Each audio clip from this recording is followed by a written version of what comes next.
My husband, who had been on a solo overseas assignment for 3 years, returned home. However, the moment I opened the front door, my mind went blank.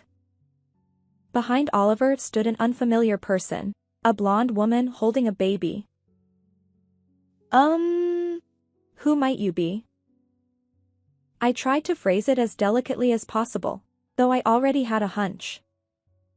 Oliver's expression was surprisingly indifferent as he declared, "This is my new family. If you don't like it, feel free to leave." As expected, I thought. It was an odd way to put it, but I had mentally prepared for this outcome. I had even anticipated it. And now it was the stark reality. The blonde woman behind him continued to smile without saying a word. Still, I didn't need a polite introduction, it would only infuriate me further. The blonde hair isn't a natural shade of blonde, it's a glaringly bleached gold that practically screams. Moreover, the facial features don't resemble those of a typical Westerner. To put it plainly, this person looks unmistakably Asian. Mom, I'm home. Liam's unexpected words shattered the unbearable silence. Liam, what's going on? Why so early? Oh, Liam, you've grown up a lot. How have you been? Oliver showed surprisingly little remorse. Was Liam truly accepting this situation? Just then, Liam reassured me. Mom, it's okay. With that simple statement, my lingering feelings were finally resolved. Liam was right, I'd managed to get through everything so far. All right then. I'll leave. I replied. Dinner's ready, sorry for the wait. Oliver replied. Oh, thanks. We've been married for 13 years. Both my husband Oliver and I Cindy work full-time jobs, which means Liam, our son, often feels lonely. But being a dual-income household helps us manage things. Liam, come on in. It's beef stew tonight. I called out. Sure, I'm coming. Liam responded. Oliver and I met 15 years ago through a mutual friend. He's 3 years younger than me, and sometimes that youthfulness makes him seem both endearing and unreliable. But more than anything, I'm drawn to his occasional whims and youthful behavior. Cindy, are you interested in sports? Oliver asked. Not really, why? Despite my lack of interest, Oliver is a huge sports fan, and our go-to-date spots usually involve watching games. Seeing his happy expression at various venues made it worthwhile for me. We attended soccer, baseball, basketball, and all sorts of sporting events. After navigating this whirlwind relationship, we were blessed with our son, Liam, and eventually married. When Oliver found out we were having a boy, he practically jumped for joy. I wonder what kind of kid he'll be. Definitely into soccer. Oliver mused. Remember to respect our child's wishes. I reminded him. Yeah, got it. It doesn't have to be soccer, after all. Despite being left with most of the household chores despite both of us working, I didn't mind as long as he played with our child happily. And now, Liam, who has entered 5th grade, continues to grow healthily despite often feeling lonely due to my husband Oliver and me both working full-time. However, there's one reason our family isn't harmonious: Oliver's presence. Liam tends to be more of an indoor person. Rather than engaging in sports or physical activities, he prefers drawing and playing puzzles. Speaking of puzzles, he enjoys a variety of them, from jigsaw puzzles to number-based games like Minesweeper. Sudoku, in particular, caught his interest. Though I didn't quite understand the rules, seeing Liam happily playing made my heart swell. Even though I didn't have strong feelings about it, Oliver strongly objected to this. The reason is clear. His own interests clashed with Liam's hobbies. Certainly, I understand the shock, considering how Oliver had eagerly anticipated this since Liam was in my womb. It would have been enough to lament, but Oliver went so far as to impose sports on Liam. Liam, are you really not interested in sports? Let's play soccer outside together. Come on. He even tried to drag Liam out forcefully. Hold on, Oliver. Cut it out. Given that, I couldn't overlook it, and when I intervened, Oliver snorted and stormed out of the house. Meanwhile, Liam wiped away tears. This exchange isn't something new. It's been ongoing since Liam started elementary school. I hugged Liam.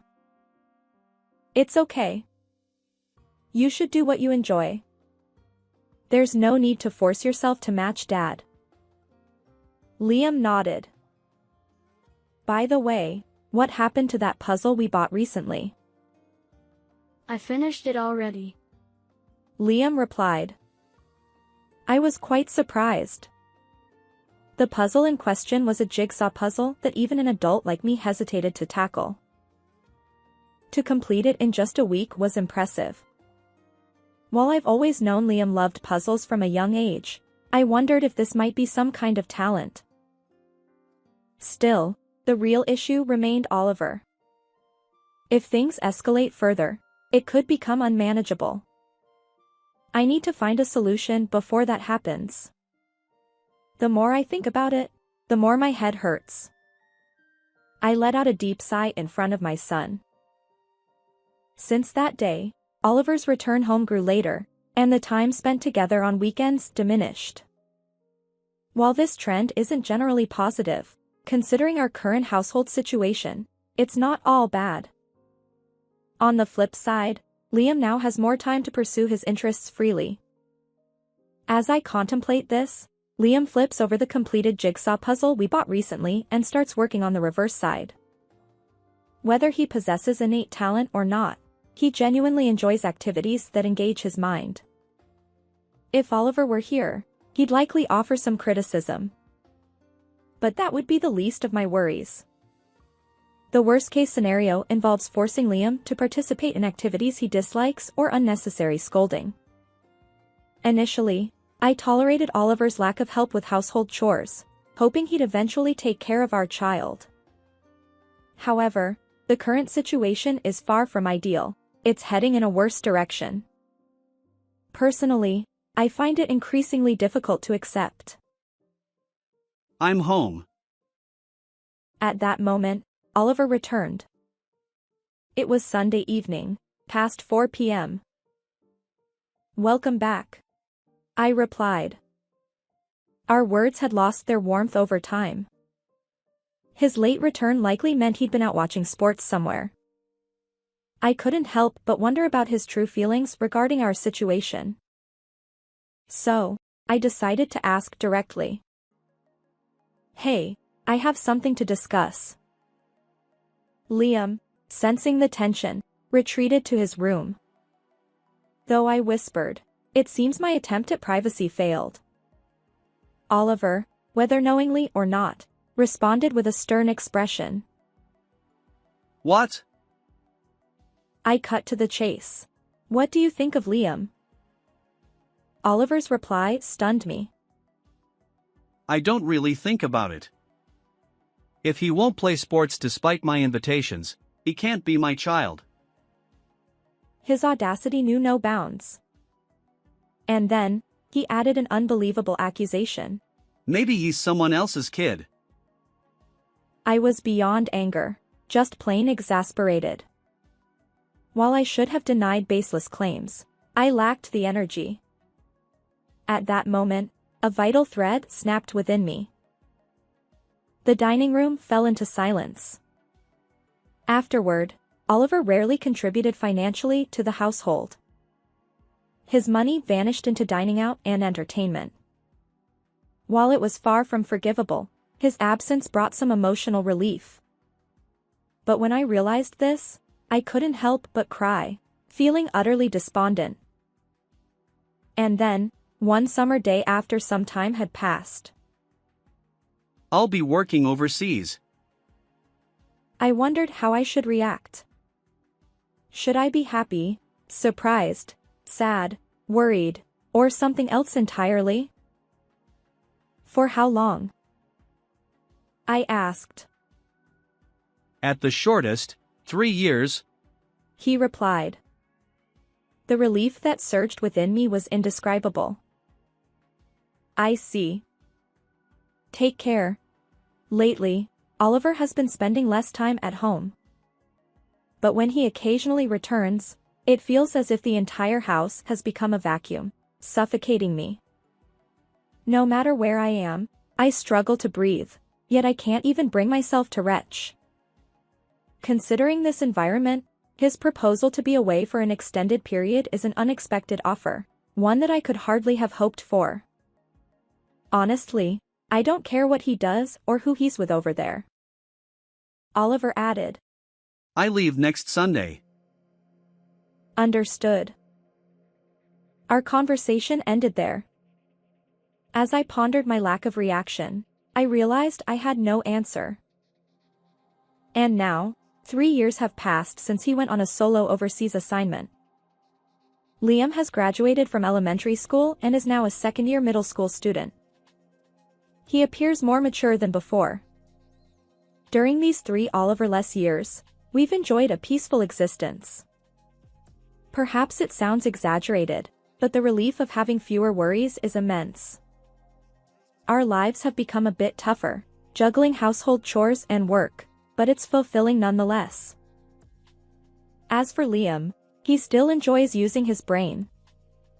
He works on puzzles and devotes even more effort to his studies. His strong suit is mathematics. According to his homeroom teacher, he tackles challenging problems that surpass those of his peers. Hearing this, I felt both proud and convinced that my son indeed possesses talent. I tried to share this news with Oliver, but there was no response. On another note, respecting Liam's choices and allowing him to pursue his interests has proven to be the right decision. It brings me a sense of fulfillment and reassurance. Most importantly, Liam's smiles have multiplied, a reward in itself. And so it was. Without dwelling too much on the past, I should wrap up my break and get back to work. Over the past 3 years, the concept of remote work has become widespread due to the times we live in. My workplace is no exception, and I've had more opportunities to work from home. Considering commuting, household chores, and everything else, this arrangement is quite convenient. Just then, the doorbell rang. It was a weekday afternoon, so it could be a delivery, a salesperson, or perhaps something related to the neighborhood association. Liam wasn't due home for a little while longer. As I glanced at the monitor, I saw Oliver's face, a shade darker than I remembered. "Welcome back," Oliver replied. Yeah, I'm home. His expression didn't reveal much, but there was something about his demeanor that hinted at good spirits. Over the past 3 years, I've hoped that Oliver might have reconsidered his stance. But as I opened the door, my mind went blank. Behind Oliver stood an unfamiliar woman, a blonde with a baby in her arms. Who might you be?" I tried to phrase it delicately, though I already had a hunch. Oliver's expression was surprisingly indifferent as he declared. This is my new family. If you don't like it, feel free to leave. As expected, I thought. It was an odd way to put it, but I had mentally prepared for this outcome. And now it was the stark reality. The blonde woman behind him continued to smile without saying a word. Still, I didn't need a polite introduction, it would only infuriate me further. The blonde hair isn't a natural shade of blonde, it's a glaringly bleached gold that practically screams. Moreover, The facial features don't resemble those of a typical Westerner. To put it plainly, this person looks unmistakably Asian. Mom, I'm home.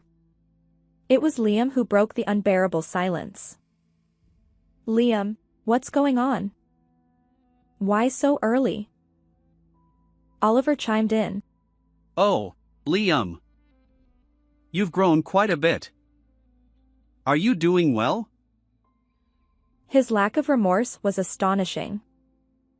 I never expected him to have such thick skin. Welcome back. Liam replied, matching Oliver's indifferent attitude.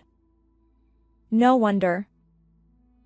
Didn't I mention that I'd be coming home early because it's test season starting today? Now that he mentioned it, he did say something like that earlier. Meanwhile, I wondered if Liam was coping with this situation. Just then, Liam reassured me. Mom, it's okay. With that simple statement, my lingering feelings were finally resolved. Liam was right. I'd managed to get through everything so far. All right then. I'll leave. And so, Liam and I quickly packed our belongings and left the house that day. Honestly, life would be tough. For the time being, we'll stay in an affordable business hotel and search for a monthly apartment or a rundown apartment for our next home. It wouldn't be easy, but for my son's sake, I'd do whatever it took. Yes, because I had Liam by my side. It's been almost a month since that day when I stormed out of the house. Now, we're living modestly in a reasonably clean, compact apartment.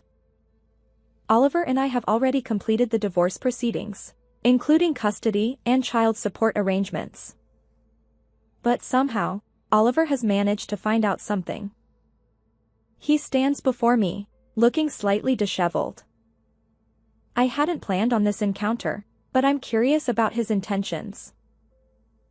What do you want? I ask, feigning innocence. Why didn't you tell me?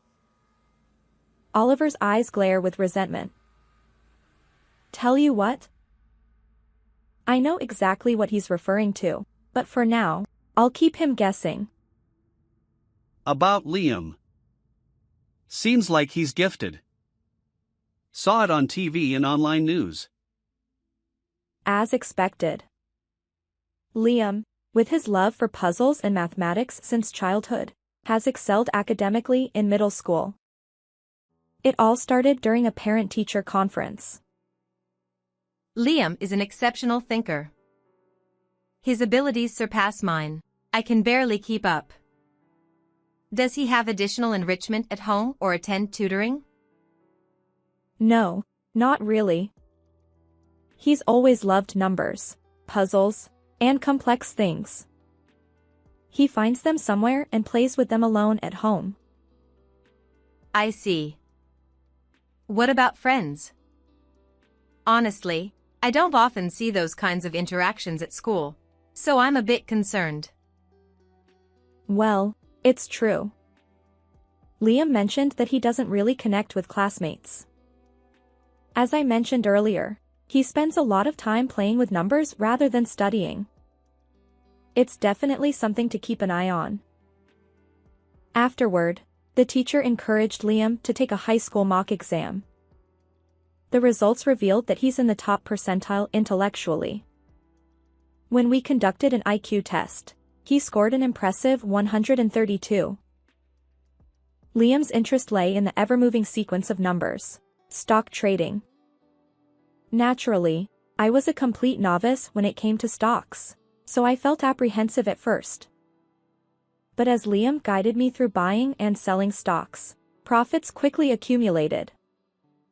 From then on, he balanced his studies with a keen focus on stock market movements, as well as foreign exchange rates. Somehow, he caught the attention of the media, leading to TV interviews on the theme of exceptional child prodigies, unraveling the gifted. Given his relatively advanced age and the unique nature of his expertise in stock trading, the response was substantial. The topic was featured in the news and reported on the internet, creating quite a buzz. Even I found myself surrounded by other parents, discussing Liam. As for Liam himself, there's hardly anything left to say. However, how he truly feels about it is a different matter altogether.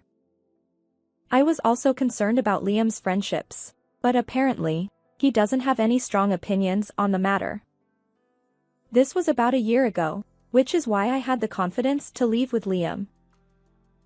Oliver likely learned about this through those media outlets. Oliver probably learned about it through those media outlets. Although he should have found out during his business assignment through a phone call, he didn't even answer that call, let alone return any messages. It's a bit late to complain now, but I wonder what his explanation could be. I've seen reports about making profits through investments. Why didn't you tell me? As expected, he's fixated on that. I felt a wave of relief, my shoulders relaxing. I did inform you when I found out. You're the one who didn't answer. I continue, my frustration mounting. Always the same. You never listened. When Liam said he preferred puzzles at home over soccer, when I tried to discuss it, and now this situation, you ignored it all. Refused to engage. So what? Even if I told you now, what difference would it make? We're practically strangers. Sorry, but I have no intention of doing anything. Oliver stammers. Wait. I was deceived. Did he not hear my recent explanation? Why should I listen to someone who never bothered to listen? But if I don't listen now, won't I become just like him? Reluctantly, I brace myself to hear his side of the story. Not that it'll change anything, I'm merely indulging him. Oliver stumbled through his words, recounting the events of the past month. After that, I live in that house, but she doesn't have money. We couldn't pay the rent right away. I was deceived by her words about having savings. He continues. When we discussed the money issue, she got angry. Then go work and earn it, she said. But I do work. The rent was something we could barely manage together. Now, I'm working non-stop, even through the nights. And during that time, she found another guy. I'm practically homeless, crashing at internet cafes. I see. No wonder he looks disheveled. Oliver, who conveniently forgets his own actions, only has negative things to say about his affair partner. How can he even speak? And then? I prompt for the continuation, but I have absolutely no intention of complying. I apologize. Please forgive me. Now, where in that conversation was there a moment when I had to forgive anything? Before considering forgiveness, I have absolutely no connection to this situation. What am I supposed to forgive after hearing that story? Is that all you want to say? You're becoming a nuisance to the neighborhood, so maybe it's time for you to leave. Wait. His persistence and past selfishness overlap. Ironically, the very qualities I once admired in the man I fell for are now being seen in this way. Nothing has changed about him. Whether when we first met, years ago, or now, and likely in the future, he remains self-centered. I've heard enough, so I forcefully close the door. As I do, Liam silently appears from the living room and addresses the man who was once his father. Unfortunately, I can't defend you. I'm disappointed in you. There's nothing we can give you. Mom has always been my cherished family, protecting me. But you're different. You're not here. And it's because of your own actions. Oliver, seemingly broken by those words, stands there, sobbing. I glance at him and close the door. despite my exasperation, there's no room for sympathy. Since that incident, a few more weeks have passed. Liam remains utterly obsessed with the ever-moving stream of numbers. Naturally, he can't directly buy stocks, so I've been doing it on his behalf.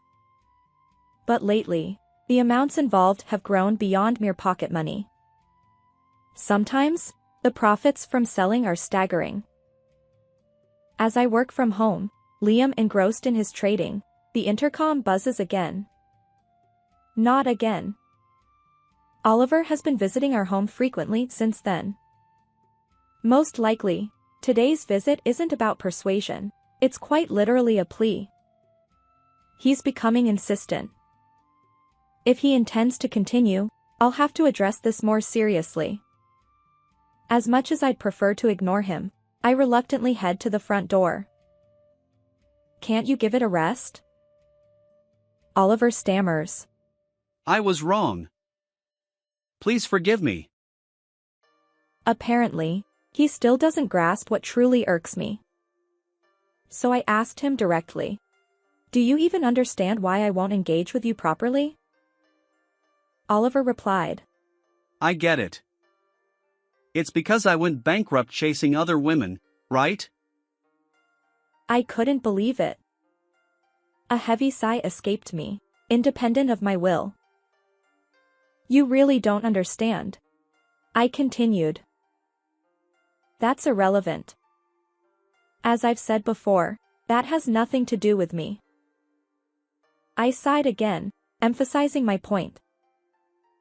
What I can't forgive is how you abandoned Liam just because he didn't conform to your expectations. Children aren't possessions. To discard him so easily based on your whims is beyond selfish. Oliver sank to his knees upon hearing this. And now, when you're desperate for money, you suddenly turn to our son's stock trading skills? Are you kidding me? Also, if you plan to keep showing up here, be warned, I'll call the police next time. With that, I closed the door. It was a scene I'd lost count of. I did offer advice. With that, it's unlikely that he'll casually approach anymore. Whatever life he chooses from now on, it's a story that no longer concerns me. Rumors have it that Oliver is scraping by in a rundown apartment, visiting friends one after another. The reason is undoubtedly financial, though perhaps desperate is a more accurate term, given his personality. Since I warned him about involving the police, he's stopped coming here, but it seems he's up to the same antics elsewhere. He's likely playing the victim, conveniently forgetting his own actions. It's beyond frustrating, and just thinking about it makes my head spin. Amidst this, I notice Liam intently staring at the monitor. He's fully immersed in stock trading. Clearly, he finds it incredibly enjoyable. Being able to witness this firsthand brings me immense happiness.